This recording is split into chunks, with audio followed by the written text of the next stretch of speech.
Welcome back to the Hair Cafe Cinematic Universe, hair loss switchers. Remember, a finasteride a day keeps the hair transplant doctor away. So, looks like it is time to do some kind of response video yet again, Chooms. This time to a gentleman named Cortex Labs. I don't really know anything about this guy's channel, but having now seen a little bit of his content, I get the impression that he's one of those influencers that mostly talks about TRT, and he speculates about certain supplements that have purported nootropic or performance-enhancing capabilities. So, he reminds me of other similar channels like Vigorous Steve or Ryan Russo that are sometimes defined as biohacking channels. Anyways, as with most YouTubers who tout the use of androgenetic supplements for strength gains, it is only a matter of time before they start singing the praises of what to them is the ultimate androgen, dihydrotestosterone, DHT. However, in order for them to promote this exalted hormone that they find so sacred, they first have to find a way to justify defending it in the face of all the negative effects DHT actually causes in adults. So, Cortex Labs is no exception to this. He has taken a very strong interest in the subject of DHT, and he recently uploaded a video titled, quote, "DHT is a trash hormone?" unquote. The title of this video would have been absolutely perfect if only he had replaced the question mark with a period or even an exclamation mark, because DHT, of course, is a trash hormone, as I have proven many times. In fact, I have an entire video series explaining why DHT is a trash hormone, and it is all backed by evidence-based data. I'll link all these videos below in case you're interested, but Cortex Labs obviously disagrees with me. No big deal. I'm not the type of person to get all triggered by others just because they disagree with me, but I am nevertheless interested in what he has to say. So let's go ahead and watch his video and find out why he thinks that DHT is not a trash hormone. I mean, who knows? Maybe I'm the one who is wrong, and I'll go ahead and keep an open mind while I'm watching his video.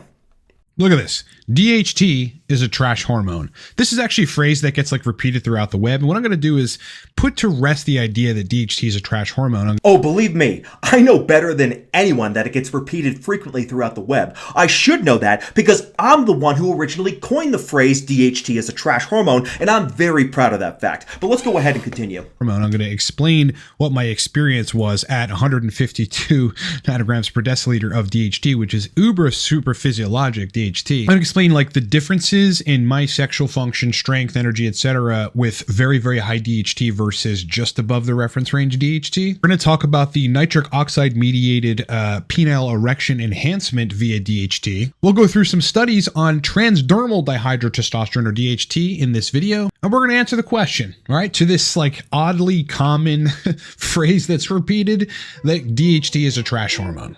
So sit back, relax, strap in, and enjoy the show. So he briefly summarizes what he is going to talk about, including his use of supplements that have given him super physiologic levels of DHT in his blood. This is where we run into our first major problem with this video though. As we'll see throughout the entirety of this video, Cortex confuses the results of using supplemental DHT versus the normal physiologic role of DHT in the body. You can't conclude that any benefit you receive from supraphysiological blood levels of DHT implies that the body depends on DHT for the same benefits at normal physiologic blood levels when DHT is produced naturally.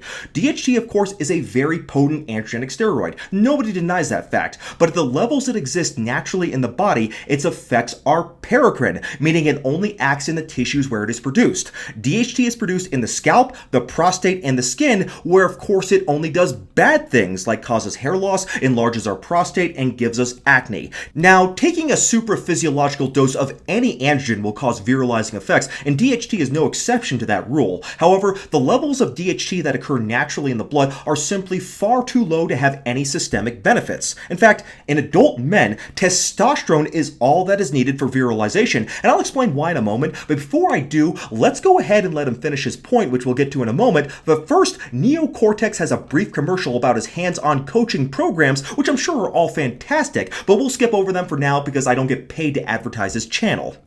Okay, he's finally back, and now he explains where he heard the phrase DHT is a trash hormone, and I was thinking, oh, he must have watched my content, but no, apparently it wasn't from one of my videos, it was from a Reddit thread. Okay, alright, so let's read, let me shrink myself first, let's read this Reddit thread. Goes, DHT is a trash hormone. Guy goes, while DHT is an important hormone during puberty into adulthood, so kind of oxymoronic a little bit here, starts saying DHT is a trash hormone. That's the title of this thread, right? Then he goes, while DHT is an important hormone during puberty into adulthood. So yes, it is. DHT is a mostly useless hormone. I think so right away, like you've got to look at some of the people and the quality of people that are saying things like DHT is a trash hormone, right? That's the title, but then he goes into how it's important in adulthood, puberty as well. But then in the same sentence says it's mostly a useless hormone. He goes, all it does for men is enlarge the prostate, give us acne and skin blemishes, and of course make us go bald. DHT is very androgenic and potent. However, it is only strong on the prostate, skin, and the scalp. DHT is a shit hormone, and men should not fear drugs that inhibit it. Testosterone is far more important than DHT. So I'd agree with this Reddit post, but Mr. Cortex for some reason makes a big deal out of the phrase that DHT is important during puberty into adulthood. Clearly the poster is saying that DHT is important in puberty, and he's clearly also saying that DHT is not important in adulthood. Admittedly, he did write it in a slightly awkward way. He probably should have said something like DHT is important during puberty up to adulthood, but there's no doubt what he's actually trying to say here. I think Neocortex is intentionally misconstruing what the post says in order to make it sound like the post contradicts itself, but that's just a bad faith argument. Clearly the post is saying that DHT is a trash hormone in adulthood, even if it serves some function before adulthood, and maybe the post could have been worded better, but the point is pretty obvious nevertheless. Anyways. Okay, where do I start on dispelling how terrifically wrong this is? Okay, so first of all, we're not going to spend a whole lot of time on this. If you inhibit DHT as the OP in that post suggested, you're going to run into a whole host of problems if you're susceptible to it. Those problems include libido numbing, genital sensation numbing, a lack of erectile quality, a lack of ability to climax, otherwise known as PFS or post-finasteride syndrome. It is everywhere. It is diagnosed all around the medical literature and across various popular and well-respected medical journals. So we're just 3 minutes into the video and he's already bringing up post-finasteride syndrome, which he seems to believe is diagnosed all the time and is some sort of proven syndrome that everyone believes is real, even though he provides no evidence whatsoever to back up his claims. In fact, let's take a look at a survey published just a year ago by an anti-finasteride doctor and well-known character in the Hair Cafe cinematic universe named Dr. Michael Earwig. Dr. Earwig showed that only 18% of dermatologists believe that finasteride can cause persistent symptoms. So, on the contrary, Mr. Cortex, the belief that post-finasteride syndrome is real is not the mainstream scientific consensus. It is actually a fringe belief. When I say that post-finasteride syndrome is not real, that's actually the mainstream medical and scientific opinion. I have gone over literally all the research on post-finasteride syndrome, and I've used it to create an entire video series of videos which explain why post-finasteride syndrome doesn't exist, and I'll link them all below. But since Mr. Cortex doesn't bother to actually cite any evidence to back up his claims about post-finasteride syndrome, I think we can go ahead and just ignore it. Instead, let's just see what he has to say about DHT being so damn important and analyze whatever scientific evidence he references in order to back up his claims that DHT is not a trash hormone.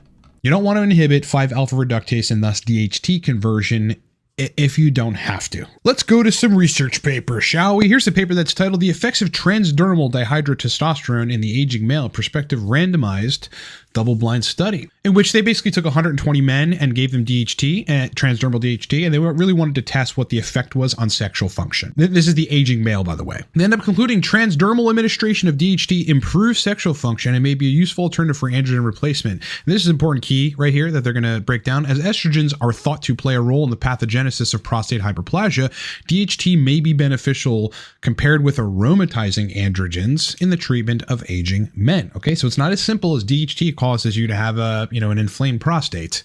Estradiol plays a role in that. Prolactin plays a role in that, by the way. Go hyperprolactinemic for 2 years and you're going to have prostate issues. So here, he finally quotes from a study. This one here. This was a randomized placebo-controlled study of DHT gel used in 120 men over 50 years old with symptoms of low testosterone levels, sometimes referred to as just low T.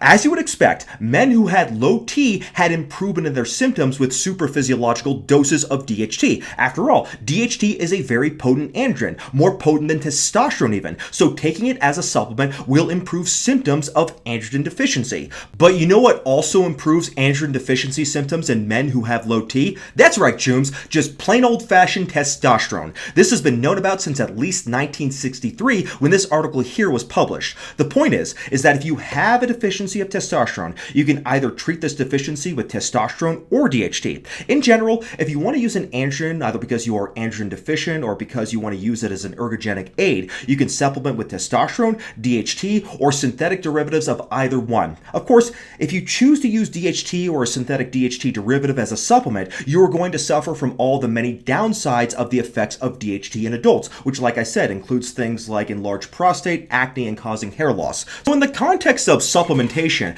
DHT's utility becomes a bit more nuanced. However, what Mr. Cortex says about a non-aromatizing androgen like DHT being better than testosterone because you avoid estrogen and prolactin causing prostate inflammation, all that is just flat out wrong. First of all, the article doesn't even mention prolactin at all, so I don't know why he brings it up. Secondly, the article does state that testosterone plus estrogen cause more prostate enlargement in rats than testosterone did alone. However, we know the biggest factor in creating prostate enlargement in men is actually DHT, which is why both finasteride and dutasteride are frontline drugs in treating prostatic hyperplasia. Not only that, using an androgen that doesn't aromatize into estrogen like DHT has its many disadvantages too. Even the authors of the study point this fact out. They mention that estrogen has protective neurological effects in aging men, which a non-aromatizing hormone like DHT would not provide. In fact, having some estrogen synthesis is especially important in older men, and that's because estrogen causes nitric oxide production and thus dilates blood vessels and helps prevent vascular disease, which in turn can cause erectile dysfunction.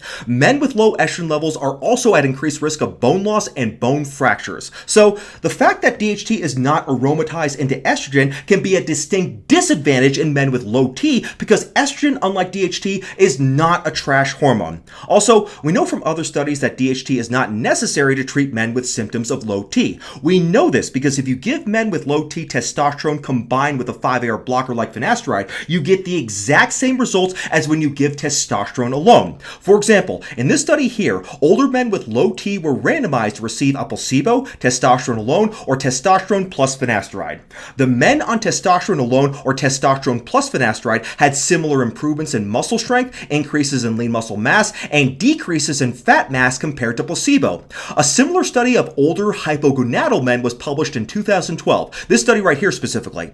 In the study, men got testosterone with or without dutasteride at 2.5 milligrams per day. That's 5 times higher than the standard dose for dutasteride. Like the other study we just mentioned, dutasteride did not inhibit the effects of testosterone treatment in improving muscle strength and reducing fat mass. So there is nothing at all special or advantageous about using DHT for treating low T. You get the exact same results with testosterone, and that's even if you block the creation of DHT with finasteride. And like I said before, there are some potential serious health disadvantages to treating low T with a non-aromatizing androgen like DHT. Anyways, this whole argument about DHT in aging men with low T doesn't really have anything to do with the physiologic effects of DHT in healthy men, so let's get back to the actual video.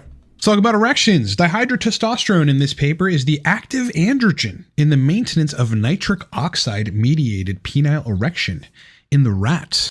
So they took these rats, they castrated them, and they recognized that the rats could actually get erectile function back if they had adequate levels of DHT. They end up concluding these results show that DHT is the active androgen in the prevention of erectile failure seen in castrated rats, and suggest that this effect may be mediated at least partially by changes in nitric oxide synthase levels. And the nitric oxide synthase is the primary chemical that you need to take your arginine, L-arginine, and convert it into nitric oxide. So what DHT is doing in this particular case, and this mirrors my experience, which we're going to get to next, is helping synthesize nitric oxide from its building block L-arginine. This is an article that finasteride-hating DHT simps love to bring up all the goddamn time, and it's one that I have addressed and debunked many times over already. Anyways, in the study, castrated male rats were treated with testosterone or DHT with or without finasteride. The rats then had erections induced by electrical stimulation. The venous pressure during the erections was measured. Also, nitric oxide levels in the penis, otherwise known as NOS, were measured since the ability to have an erection is related to NOS production in the penis. What the results showed was that both testosterone and DHT caused increased venous pressure and increased NOS production in castrated rats. However, when finasteride was given along with testosterone, the increased venous pressure and NOS production did not happen. The investigators concluded that, quote, "These results show that DHT is the active androgen in the prevention of erectile failure seen in castrated rats and suggests that this effect may be mediated at least partially by changes in nitric oxide synthase levels in the penis," unquote.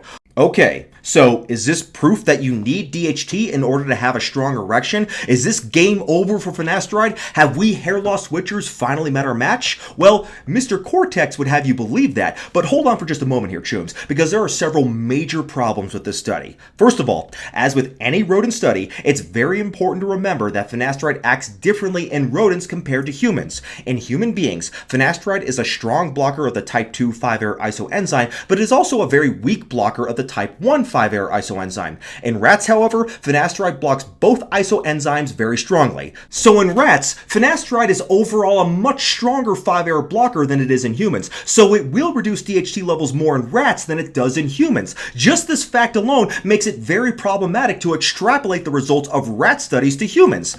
Next big problem. Just take a look at the dose of finasteride that was actually used in the study. It was 50 milligrams of finasteride per kilogram of body weight per day. Even assuming 50 milligrams per kilogram in a rat isn't exactly the same as 50 milligrams per kilogram in a human, that's still a huge dose of finasteride. 50 milligrams per kilogram in an average 70 kilogram human being would be a dose of 3,500 milligrams of finasteride per day. You literally have to swallow 3,501 milligram Propecia tablets daily in order to get an equivalent dose. Even the authors of this study state that this kind of dose pretty much completely nukes DHT in rats. Remember that finasteride usage in humans decreases serum DHT by about 70%, and even dutasteride doesn't completely eliminate serum DHT from the body. So even if some small amount of DHT was theoretically necessary for normal physiology in humans, neither finasteride nor dutasteride completely eliminate DHT in the body. However, this massive dose of finasteride in rats apparently does reduce DHT to negligible levels. Since this amount of DHT suppression doesn't occur in humans, the results of the study shouldn't under any circumstances be extrapolated to human beings. But that isn't even the biggest problem with this study. The biggest problem is that the investigators didn't even bother to measure estrogen levels. When testosterone can't be metabolized into DHT, there is more of it available for the aromatase enzyme to be metabolized into estrogen. So even though the investigators didn't measure estrogen levels, the study data shows that the estrogen levels probably went up substantially. Usually, if you block the conversion of testosterone into DHT by using something like finasteride, testosterone levels will subsequently go up. But in this study, testosterone levels actually went down.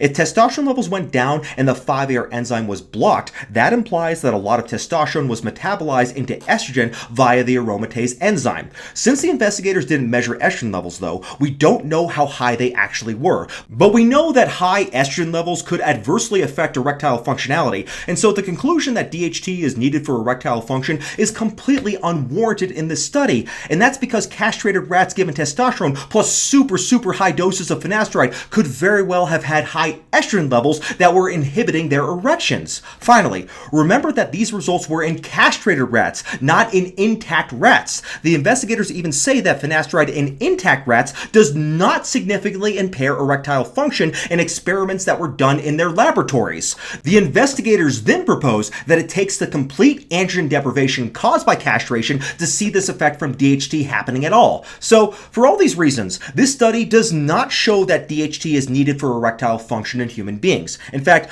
other investigators have come to the conclusion that DHT is not needed for erectile function in men. Only testosterone is actually needed. For example, in this review article from 2008, multiple human and animal studies were assessed. One experiment looked at using a synthetic derivative of testosterone called MENT in treating hypogonadal men. MENT is not converted into DHT at all, yet it was able to restore erectile function in these hypogonadal men. In fact, the review article concludes that testosterone is the active hormone for erectile function, not DHT. So, despite the rat study Mr. Cortex quotes, there is no reason to think that low DHT levels interfere with erectile function. If that were the case, men born with a genetic lack of the type 2 5-air repair isoenzyme would have erectile dysfunction, but they don't have it. Also, if it were true, pretty much everyone taking finasteride would have erectile dysfunction, since finasteride suppresses about 70% of serum DHT levels, but that also doesn't happen. If men were to suppress 70% of their testosterone levels, on the other hand, then I bet you my channel that 100% of them would get side effects and that they would feel them immediately. In the case of finasteride though, only about 2% of users actually get sexual side effects. The cause of finasteride side effects isn't even due to lower DHT levels to begin with. Rather, it is because of the acute changes in the ratio of testosterone to estrogen, and in the majority of cases, this ratio will correct itself with continued use of the drug after a few months. Also, sometimes the ratio changes will actually favor testosterone over estrogen, which is why a lot of people who take finasteride will actually experience an increase in libido rather than a decrease. I talk about that in my video on what you could do if you do get side effects from finasteride, and I'll go ahead and link that below. All right, so let's look at these labs, boys. So look, this was me on 5 pumps of testosterone cream. This was a 200 milligram, I believe, per milliliter Toppy Click container of testosterone cream. The stuff is very stimulating. Right? I've gone over my experience with cream before. It's very potent. I mean, you're peaking super physiologic or close to it within 2 hours after administration. I mean, going to the gym on testosterone cream is a completely different experience than like injecting even testosterone propionate, obviously testosterone cypionate, or enanthate. Like, it's just like you are on fire and energized and ready to go. So this is after about 40 days of running testosterone cream, 5 pumps a day. 3 of those pumps were scrotal application, 2 of those pumps were shoulder application. At 152 nanograms per deciliter, super high DHT, I was getting spontaneous erections while doing nothing. Like, I'd just be sitting down working on my laptop and boom, I could just feel it coming on, almost as if I had taken like a really high dose of sildenafil or tadalafil.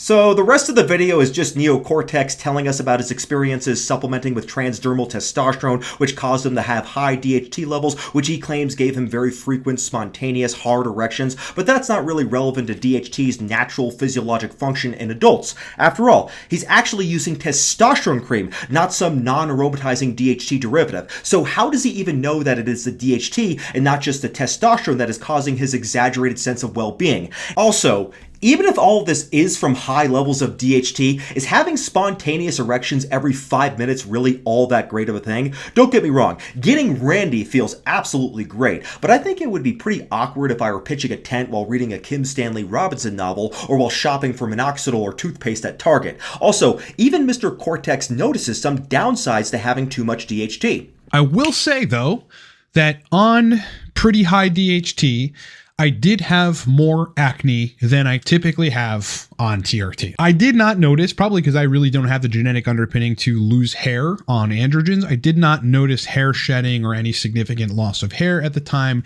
My hair kind of just stays the same. So he got worse acne when his DHT levels were high, which makes perfect sense since DHT is a trash hormone in adults that can worsen acne symptoms. He didn't get hair loss, and that's because, as he rightly explains, he just doesn't have the genetics for it. But it does kind of make you wonder what his opinion on DHT would be if he did in fact have the genetics for androgenic alopecia. Apparently he lucked out, but there is something I find especially irksome about someone who doesn't have to worry about hair loss telling other people that they should avoid the only treatment that is clinically proven to stop androgenic alopecia in the long term. Why else is DHT important and not a trash hormone? Well, it actually antagonizes transcription factors after estradiol binds to estrogen receptors. DHT, as we've all sort of heard through the grapevine, does act in an antagonistic fashion toward estradiol, which is useful for those of us that are on TRT, not to have all this estradiol receptor, estrogen receptor binding, or estradiol-induced transcription activity. This is a paper that is titled Evaluation of Androgen Antagonism of Estrogen's Effect by Dihydrotestosterone, in which they say these findings suggest that the mechanism of DHT antagonism of estrogen effect in this organ system does not involve inhibition of synthesis of estrogen receptor, as has been shown with progesterone, but appears to occur by decreasing estrogen-induced RNA transcription at a point subsequent to estrogen receptor binding.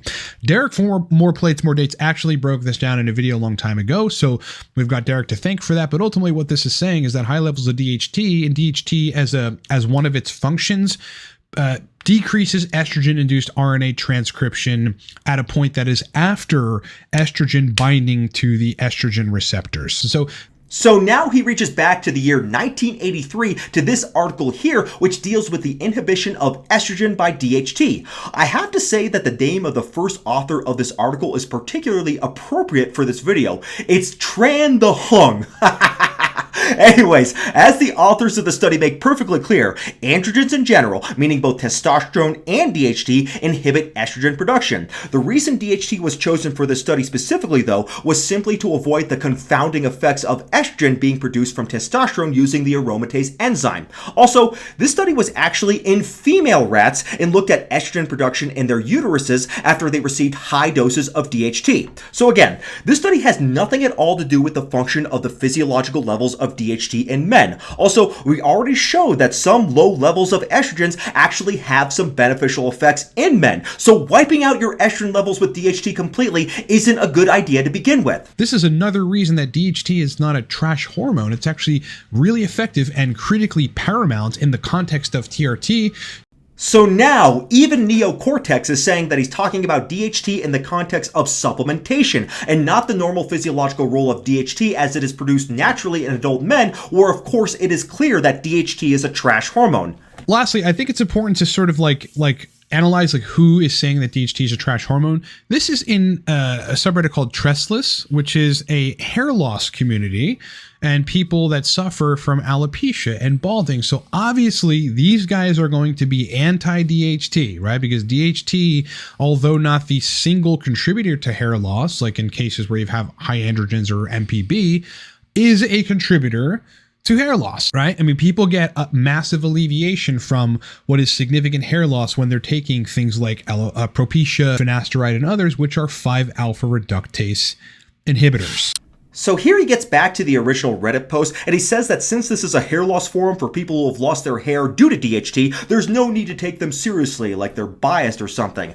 I mean, that's like saying that some online forum of people dying from cancer is biased against cancer. No shit, they're against DHT. That's because that is the hormone that is making them go bald. You might as well criticize a chicken for being against KFC. He tries to qualify all this by making a vague statement that DHT is not the only cause of hair loss, but then he sort of says that it is in the case of high androgens and male pattern baldness. He then says that drugs like finasteride cause a massive alleviation of hair loss. So he comes across as rather wishy-washy here, but his conclusion still seems to be that finasteride works, but there are other things that cause hair loss. Okay, cool, I don't disagree. Strictly speaking, Neocortex is correct here. There are other causes of hair loss besides androgenic alopecia, like alopecia areata, for example. So I don't think he is denying that DHT causes androgenic alopecia, but he does seem to be downplaying it a bit here. Other causes of hair loss are much more rare than androgenic alopecia, and they are very easy to distinguish from androgenic alopecia. Maybe he's minimizing androgenic alopecia because he himself doesn't have the genetics for it,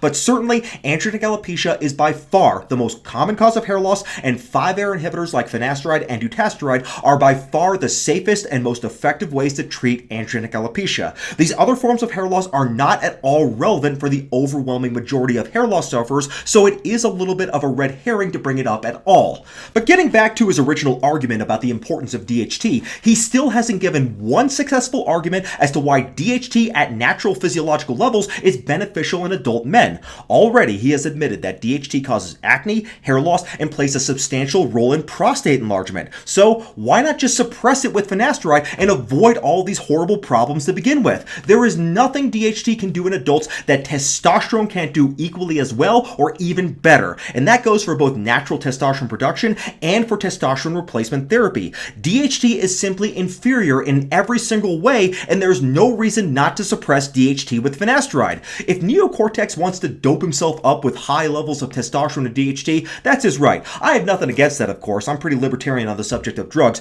but you can't extrapolate his experience with performance-enhancing substances to what occurs in people who don't take these supplements. DHT production in adults is simply far too low to have any effect outside of select tissues where the hormone is produced, like the scalp and the prostate, and that's why its function in the human organism is paracrine, not endocrine like testosterone is. Lastly, though, kind of as a nail in the coffin, this idea that DHT is definitely not a trash hormone. Like, well, what of people taking Proviron and Primobolan and other DHT derivatives like Winstrol, like, and getting positive muscle building effects, libido effects? Like, if you go read about the DHT derivatives that people take that are, you know, either on testosterone or not on testosterone, but usually in the context of being on TRT, like, the libido stories are actually crazy. So he finishes up by talking about some meaningless anecdotes from Reddit where people on TRT lost their libido, and it was then only restored when they added in synthetic DHT derivatives like Proviron. Of course, men taking exogenous androgens will suppress their natural testosterone and DHT production because these supplements suppress gonadotropin-releasing hormone from the hypothalamus. The result of this is the actual shrinkage of their balls, which has been known about for decades, by the way. So these supplements are causing actual physical changes to their testicles. They're shrinking them, and they're then wondering why they are affecting their libido? Adding more potent androgens like Proviron might cause a temporary boost in their libido, but who knows how long that would actually last and what the long-term damage to the endocrine system would be. In any case, this has nothing to do with the natural function of DHT in the body, so let's go ahead and move on. All right, so look, you know, this gets tossed around, and I've even had it commented here in the comment section on the channel. Is DHT a trash hormone? DHT is a trash hormone? No, the answer is it is not, right? It is a massive facilitator of erectile function in men. When mine was uber super physiologic, I was getting crazy spontaneous erections, far more and far stronger than just TRT HCG and managing estradiol. My libido was absolutely fucking insatiable when my DHT was very high. Transdermal administration of DHT improves sexual function in the aging male. And if you castrate a rat and they have no erections and then you give them DHT, they actually have prevention of erectile difficulties and are able to regain erection quality from just DHT via optimizing nitric oxide synthase, which is converting L-arginine into usable nitric oxide for better erections. Okay, so yes, past range for some people, it's going to give them problems, going to make them overstimulated. It may cause hair loss. It may cause inflaming of the prostate. Yes, I mean, like, hormones in superphysiologic ranges for an individual that's susceptible to side effects when said hormones are in superphysiologic ranges, like, might not be a good idea. However, DHT, I can tell you from my experience and the scientific literature and other people's anecdotals out there, is not a trash hormone. All right. You don't want to block 5-alpha reductase. You don't want to block the conversion of tests to DHT in the context of a TRT protocol and optimizing sexual function. Regardless, DHT is paramount. No, neocortex, it's not. I'm not even convinced it's important in the context of testosterone replacement therapy like you are claiming. And whatever the case, you certainly haven't shown that it is not a trash hormone in the physiologic range. So I think neocortex just hasn't researched the subject very thoroughly, in my opinion. His conclusions seem like they're based on just some hysteria and fear-mongering that he's read about through online anecdotes. I know about all that because I used to believe a lot of the same stuff that Cortex is saying, like about how finasteride is some really super dangerous drug and how you can't suppress DHT under any circumstances because it's some uber all-powerful god-tier super androgenic hormone, but this rhetoric is simply not true, and the weight of scientific evidence shows that finasteride is safe and that DHT is not at all important in adulthood. This is the accepted scientific view. You could see it right here before your eyes in this review article on DHT from 2020. It says, quote, DHT does not play a significant role in the normal physiology of adults. The most notable effects are prostate enlargement and male pattern hair loss as they age, unquote. Just like I've been saying all this time, only bad things, yet people get so mad at me when I say DHT is a trash hormone, even though I am just presenting the scientific consensus here. If you want to supplement with DHT, that's your business and I have nothing against that. Personally though, I think it is a terrible idea since even neocortex admits that it made his acne worse. If Mr. Cortex was prone to hair loss, I'm sure that would get worse too, since if you were to take any androgen for the purpose of testosterone replacement therapy, it would be much better to just take testosterone combined with a 5-AR inhibitor. That way, you get all the benefits of testosterone, but you don't have to worry about all the horrible things that DHT causes, like acne, an enlarged prostate, and of course, hair loss. So, the rest of the video is basically just another ad for his coaching program, so I think I won't comment any further on his video, but the fact of the matter is this: DHT is a trash hormone in adults, and Mr. Cortex's video does nothing to change this fact. If you want more details, well, I do have 9 other videos on why DHT is a trash hormone, and all those videos are linked below. But now, I am proud to make this video my 10th video in my DHT as a trash hormone video series. So I hope you all enjoyed. Thank you so much for watching. God bless.